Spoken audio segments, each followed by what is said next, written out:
Congratulations, you clicked on the correct video. I'm not gonna lie to y'all, it's really dry out here. Oh my God, I don't know if I'm gonna be able to make it. They dropped the demo like 5 days ago, so everybody deleted 2K19. But what do you know, the demo sucks. Now we got nothing to play for 2 weeks. I think everybody's just bored out of their minds right now. I know LD2K's feeling it, bro. Out of nowhere on Twitter, here's what he said. Remember when we let you have complete control and everyone's 7 foot with Kyrie's dribbles and KD's shooting? I remember that too. There's been a lot of debate over whether or not the pie charts are an upgrade from the previous archetype system. Because we haven't played the full game, nobody really knows yet. And on the last video, I talked about how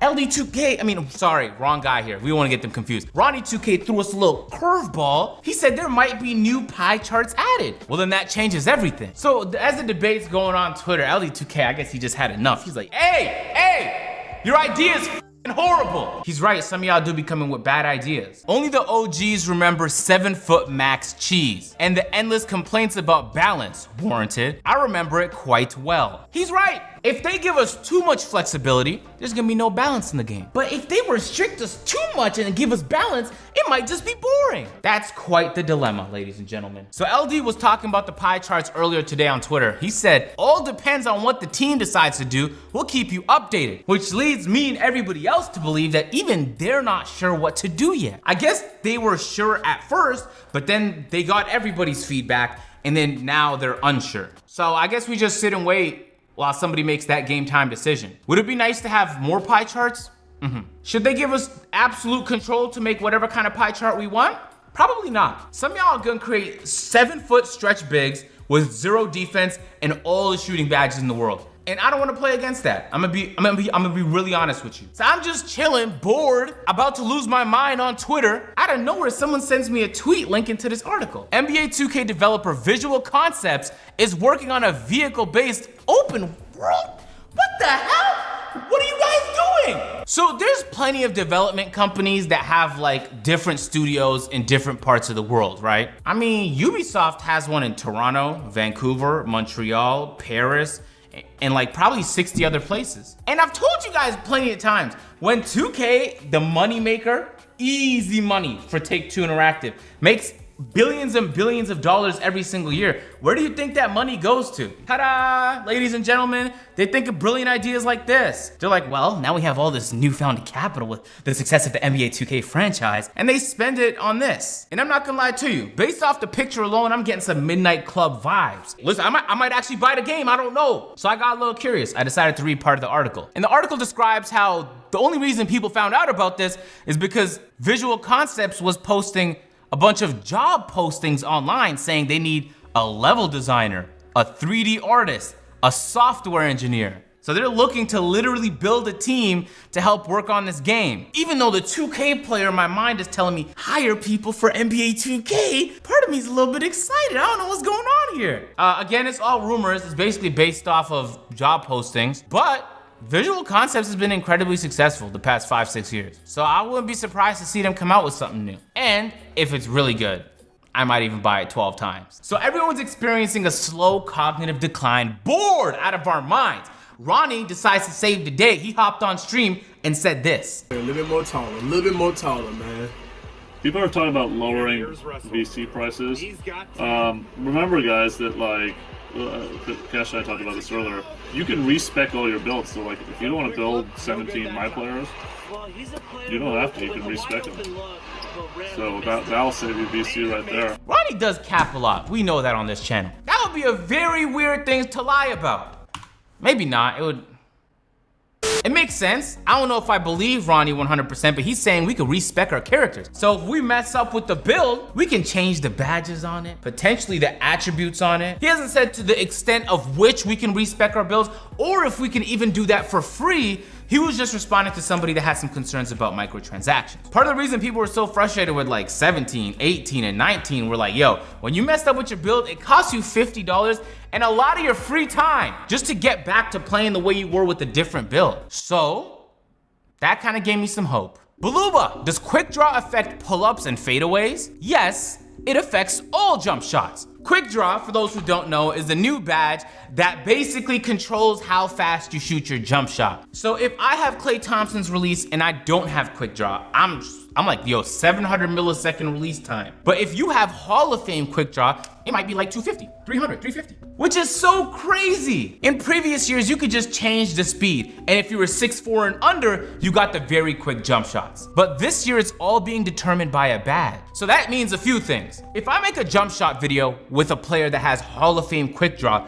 it might not work for your player that has gold, silver, bronze, or doesn't have Quick Draw. So we're gonna need different shots for different builds, heights, and depending on whether or not they have Quick Draw available. I don't know how I feel about that. That makes Quick Draw one of the most important badges in the game, and it's one of those ones that you don't want to have to spend any of your points on, because you could do it for free in previous games, but now it's gonna come at the cost of you getting Deadeye, or Catch and Shoot, or Corner Specialist. That's a big deal. And Mike Wang is basically saying like, nah, that definitely affects your pull-ups and your fadeaways, so if you're a shot creator, you better be paying attention. You're gonna want that badge too. So a lot of people are just scrambling to better understand the game, and some of the developers were hopping on Twitter explaining what the badges do. NBA 2K Lab helped clarify. Floor General raises teammates' offensive attributes for each badge level.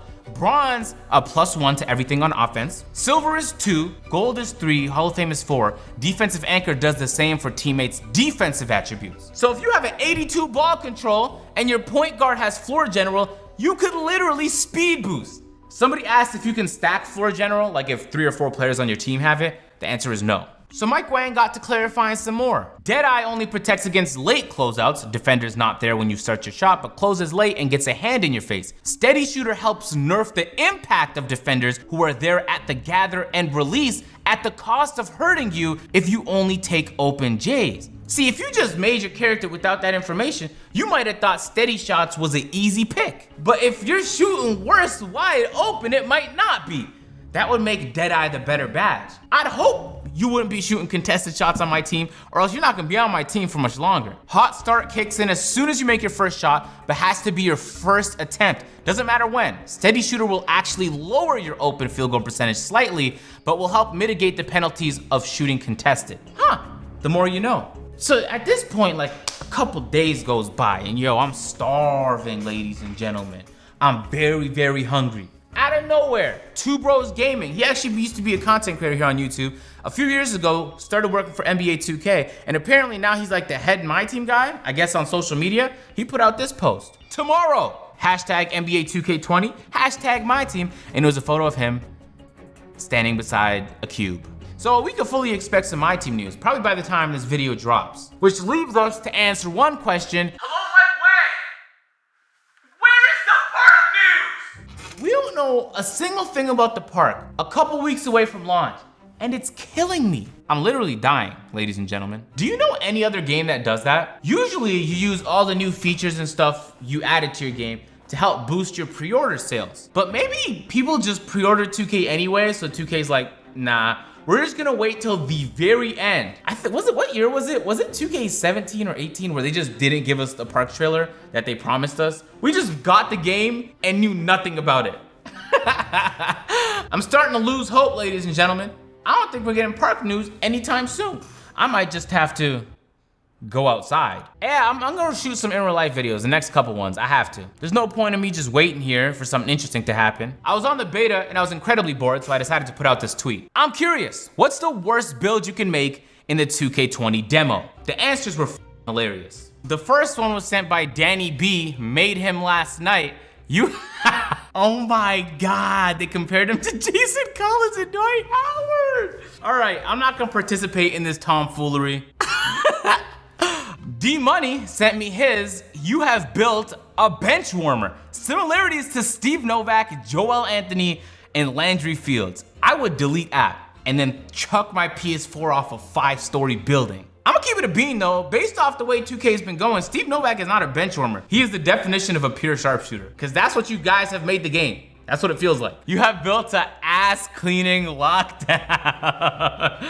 Oh, Lord. Is that possible? I can't tell if y'all lying, because you guys Photoshop everything at this point. Is a 7-3 pure playmaker possible? They said there was 100 different archetypes in the game. So there's a good possibility that he's not capping. Slasher was ass from what I experienced. Don't tell nobody, but I saw some secret gameplay with a Slasher dominating a lot, basically. It looked overpowered. So I don't know how the real game is gonna be, but I'm gonna tell you right now, you might wanna make a Slasher. All right, so y'all went a little too far with this one, huh? Just ask Davis, he makes one every year. Are you kidding me? You mean to tell me Davis's 6'4" play sharp from last year wasn't goated? What? I'm talking like I didn't make a 6'5" pure sharp. Oh my God. If we're being honest with one another, everybody's really just guessing. This year more than any other, there's so many new variables, we don't even know what all the pie charts are yet. Yes, we're gonna be guessing. Sure, we could use all the analysis and information from past years to help maybe make a more informed decision, but they seem pretty damn, I forgot what the word was. According to 2K, I made a Capella and Hassan Whiteside build, had to reset my whole shit. It was asked by the third quarter. I can never be caught, you know what I mean? Like, they couldn't catch me being compared to Clint Capella. And last but not least, Shaw sent me his build. You have built a draft bust. Similarities of Darko Milicic, Kwame Brown, and Anthony Bennett. Is this real? I mean, this is not real. It's obviously Photoshopped. But the part on the bottom was pretty accurate. Yo, delete. Hey, I'm real bored, so I'm gonna head out and try not to be bored. But hey, drop a like if you're bored too. Let's try and get 1 million likes.